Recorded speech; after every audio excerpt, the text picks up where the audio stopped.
오늘 저희가 살펴볼 자료는요, 한 가지 아주 근본적인 질문에서 시작합니다. 초대 그리스도인들은 왜 그렇게까지 열광적이었을까요? 사회적 지위, 재산, 심지어 목숨까지 걸면서 새로운 신념을 받아들였는데 그 엄청난 에너지의 근원이 대체 무엇이었을까 하는 거죠. 당신이 보내주신 이 텍스트 목금이 그 답이 성경의 한 구절, 바로 로마서 8장에 숨어 있다고 말하고 있더라고요. 네, 맞습니다. 바로 하나님을 영으로 인도함을 받는 사람은 모두 하나님의 자녀라는 이 선언이에요. 이게 언뜻 보면 그냥 평범한 종교 문구 같지만 당시 로마 사회에 던져진 뭐랄까 폭탄 선언 같은 거였어요.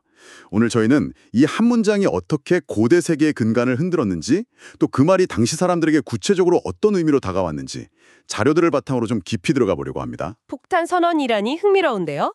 그냥 좋은 가르침 정도가 아니라 인간을 아예 새롭게 정의하고 기존 질서에 도전하는 그런 선언이었다는 거군요. 좋습니다. 그럼 한번 제대로 파헤쳐보죠. 자료에서 가장 먼저 짚는 게 하나님의 자녀라는 개념 자체가 혁명이었다는 점이더라고요.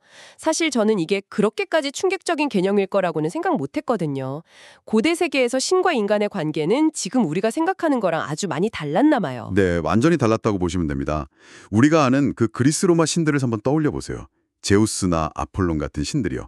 그들이 인간에게 뭐 친밀한 존재였나요? 저는 아니죠. 변덕스럽고 무섭고. 그렇죠. 질투하고 인간의 삶에 제멋대로 개입하는 예측 불가능한 두려움의 대상이었습니다. 다른 자료에서도 지적하듯이 고대 종교의 핵심은 기본적으로 거래와 공포였어요. 아, 거래와 공포요? 그게 좀 더 구체적으로 어떤 의미죠? 인간은 신의 진노를 피하려고 계속 재물을 바쳐야 했어요. 풍년을 원하면 농업의 신에게, 전쟁에서 이기려면 전쟁의 신에게 아주 비싼 재물을 바치고 그들의 환심을 사야 했죠. 아, 이건 사랑의 관계가 아니라 그냥 강력한 힘을 가진 존재에게 잘 보여서 화를 피하려는 일종의 생존 전략에 가까웠던 거죠. 인간은 신의 종이거나 아니면 신들의 체스판 위에 놓인 말에 불과했습니다. 그렇군요. 늘 눈치를 봐야 하는 무서운 상사 같은 느낌이었네요. 그런데 사도 바울이 그 관계의 판을 완전히 뒤집어 버린 거군요. 더 이상 두려움에 떠는 종이 아니라 하나님을 아빠, 아버지라고 부를 수 있는 자녀라고 선언했으니까요. 잠깐만요. 신을 아빠라고 부른다고요? 그게 당시 사람들한테는 어떻게 들렸을까요? 거의 뭐 신성보독처럼 들리지 않았을까요? 바로 그 지점이 핵심이에요. 아주 날카로운 질문입니다. 자료에 따르면 여기서 아빠, 아버지로 번역된 아람어 단어가 아바인데요. 이게 당시 어린아이가 자기 아버지를 가장 친밀하게 부를 때 쓰던 말이에요. 격식 없고 애정이 듬뿍 담긴 호칭이죠. 아, 아버님 이런 게 아니라 네, 그런 격식체가 아니라 정말 아빠에 가까운 뉘앙스인 거예요. 와, 생각만 해도 아찔한데요? 마치 로마 황제를 길에서 마주쳤는데 아빠! 하고 달려가는 거랑 비슷한 충격이었겠어요. 우주를 창조한 절대자를 그렇게 사적인 애칭으로 부른다는 건 상상도 못할 일이었겠네요. 상상을 못할 정도가 아니라 어쩌면 위험한 발상으로 여겨졌을 수도 있습니다. 이건 단순히 신학적 개념의 전환을 넘어서 일종의 심리적인 혁명이었어요. 너는 더 이상 신의 변덕에 목심 거는 노예가 아니야. 너는 그분의 사랑받는 가족이야. 이 메시지는 인간의 정체성을 뿌리부터 뒤흔드는 선언이었습니다. 그렇군요. 자신의 존재 가치를 외부의 힘에 대한 두려움에서 찾던 시대에 이제는 흔들리지 않는 내부의 친밀한 관계에서 찾을 수 있다는 길을 열어준 거죠. 알겠습니다.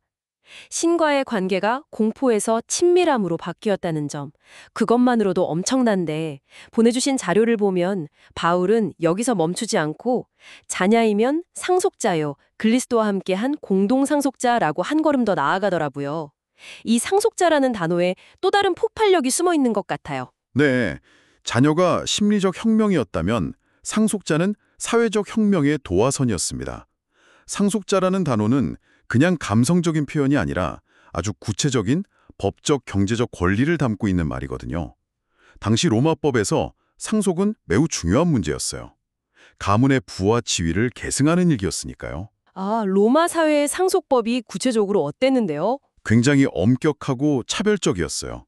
기본적으로 가문의 재산과 권리는 가부장에게 집중되어 있었고요. 그걸 물려받는 건 합법적인 아들, 특히 장남의 몫이었죠. 아, 여성이나 다른 가족은요? 여성의 상속권은 아주 제한적이었고 노예는 어떻겠어요?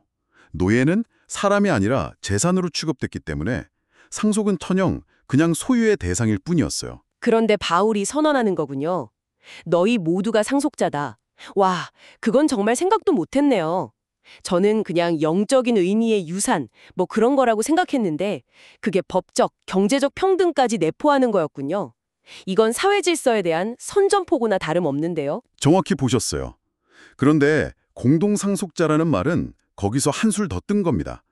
그냥 상속자도 아니고 공동상속자라는 건 모두가 동등한 몫을 누린다는 의미거든요. 아, 차별 없이? 네, 장남이라고 더 받고 차남이라고 덜 받는 그런 차별이 없다는 거죠. 심지어 그리스도가 받을 몫과 우리가 받을 몫이 동등하다는 그야말로 완전하고 급진적인 평등 선언이었습니다. 이론적으로는 정말 파격적인데 이게 실제로 공동체 안에서 작동이 됐을까요?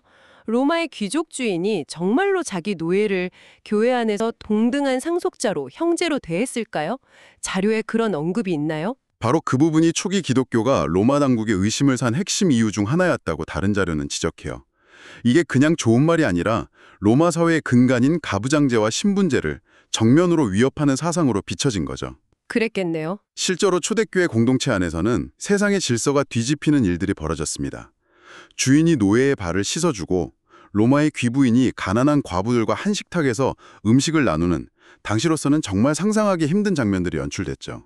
어제까지 내 소유물이던 노예가 오늘 교회에 갔더니 나와 똑같은 공동상속자라고 불리는 상황을 마주하게 되는 거잖아요. 주인 입장에서는 엄청난 혼란이었겠고 노예 입장에서는 정말 새로운 세상이 열리는 경험이었겠네요. 그렇죠. 공동상속자라는 단어 하나가 사회혁명의 씨앗이 된 셈이에요. 이 공동체는 로마 제국이라는 거대한 시스템 안에 존재했지만 그 안에서 전혀 다른 원리로 작동하는 작은 나라와도 같았어요. 계급, 인종, 성별의 벽이 허물어지는 공간이었던 거죠. 아, 이 지점이 자료에 나오는 역사가 케빈 로우의 분석과 정확히 연결되는 것 같아요. 그가 초기 기독교가 세상을 뒤흔든 이유가 인간에 대한 전혀 새로운 정의가 등장했기 때문이라고 분석했잖아요. 방금 우리가 나눈 이야기들이 바로 그 새로운 정의의 구체적인 내용이군요. 자유인인지 노예인지에 따라 정해지는 게 아니라 당신이 하나님의 자녀라는 그 사실 자체에 있다는 선언이죠. 그 시대 사람들에게는 정말 한 번도 들어보지 못한 이야기였겠어요. 평생을 노예로 살면서 자신을 그냥 주인의 소유물로만 여기던 사람이 어느 날 갑자기 너는 우주를 창조한 신의 소중한 자녀이고 모든 것을 물려받을 상속자다. 이 말을 듣게 되는 거니까요. 네, 당시 사회에서 가장 낮은 곳에 있던 사람들, 예를 들어 노예, 여성, 병든 사람, 이방인처럼 사회적으로 철저히 소외됐던 사람들에게 이 메시지가 얼마나 큰 해방감을 주었을지 한번 상상해 보세요. 세상은 그들을 쓸모없는 자, 불결한 자, 재산으로 규정했지만 이 새로운 공동체는 그들을 하나님의 소중한 가족이자 동등한 상속자라고 불러주었으니까요. 와, 이것이야말로 인간 존엄성에 대한 혁명적 선언이었죠. 자신의 정체성을 세상에 붙여준 꼬리표가 아니라 신의 자녀라는 새로운 관계 안에서 재발견하게 된 거군요. 나는 노예가 아니라 하나님의 자녀다. 이 한 문장이 개인의 내면 세계를 완전히 바꿔놓았을 것 같아요. 바로 그 지점이에요. 모든 변화는 정체성의 변화에서 시작되거든요. 이 새로운 선언은 사람들의 자기인식을 근본적으로 바꿨습니다. 그들은 더 이상 로마 제국이 부여한 노예나 평민이라는 신분증으로 자신을 정의하지 않았어요. 그들에게 가장 중요한 정체성은 로마 시민이나 유대인이 아니게 된 거죠. 대신 나는 하나님의 사랑받는 자녀다. 우리는 두려움이 아닌 사랑 안에서 살아간다는 새로운 정체성을 받아들인 거군요. 자료에서도 그들이 세상이 주지 못하는 새로운 정답을 발견했다고 표현하고 있고요. 그렇습니다. 그들은 스스로를 새로운 왕국의 시민, 즉 하나님의 가족으로 여기기 시작했어요. 이것은 단순히 죽어서 천국에 간다는 내세에 대한 소망을 넘어서서 지금 여기 이 땅에서 살아가는 방식 자체를 바꾸는 강력한 동력이 됐습니다. 내가 하나님의 자녀라면 세상이 나를 노예라고 부르고 멸시한다 해도 더 이상 흔들리지 않을 수 있는 내면의 자존감을 갖게 되는 거죠. 그리고 그 정체성은 나 혼자만 갖는 게 아니라 공동체 전체가 공유하는 정체성이었다는 점도 아주 중요해 보여요.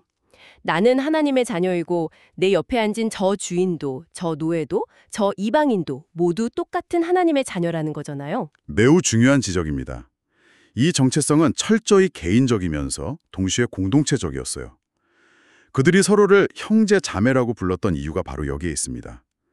혈연이나 지연, 학연이 아니라 하나님의 가족이라는 새로운 정체성으로 묶인 대한가족 공동체가 탄생한 겁니다.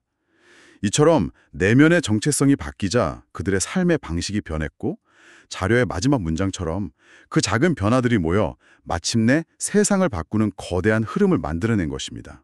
자, 그럼 오늘 이야기를 한번 정리해 볼까요? 당신이 보내주신 자료들을 종합해보면 초대교회의 폭발적인 성장을 이끈 동력은 어떤 복잡한 교리나 철학이 아니었네요. 오히려 아주 단순하고 강력한 하나의 정체성, 바로 나는 하나님의 자녀다 라는 선언에 있었다는 거군요. 맞아요. 신과의 관계를 두려움에서 친밀함으로, 수직적인 계급사회를 수평적인 가족 공동체로 뒤집어버린 강력한 메시지였죠. 자신의 가치를 사회적 지위나 타인의 평가가 아닌 절대적인 존재와의 관계 속에서 찾는다는 이 새로운 인간관은 당시 사람들에게 엄청난 해방감과 존엄성을 선물했을 겁니다. 로마 제국의 시민이나 노예가 아니라 하나님의 가족이라는 정체성, 세상의 종이 아니라 하늘의 상속자라는 자부심, 이것이 그들의 삶을, 그리고 결국 인류 역사의 방향을 바꾸는 거대한 힘이 된 셈이군요. 네, 그들은 세상이 줄 수 없는 것을 가졌던 거죠. 바로 흔들리지 않는 소속감과 가치였습니다. 그것이 그들을 그토록 열정적으로 만들었던 에너지의 근원이라고 자료들은 분석하고 있습니다. 오늘 이 이야기는 고대 세계를 바꾼 정체성에 대한 이야기였습니다. 여기서 자연스럽게 하나의 질문을 던져보게 되네요. 오늘날 당신은 무엇으로 자신을 정의하고 있나요? 당신의 직업, 소속된 회사, 사는 동네, 아니면 소셜미디어에서의 팔로워 수인가요? 만약 그 모든 사회적 꼬리표들을 다 떼어냈을 때 남는 당신의 근원적인 정체성은 무엇일까요? 어쩌면 그 답을 찾는 여정이 당신의 삶을 완전히 다른 방향으로 이끌어갈지도 모를 일입니다. 한 번쯤 생각해 보시는 건 어떨까요?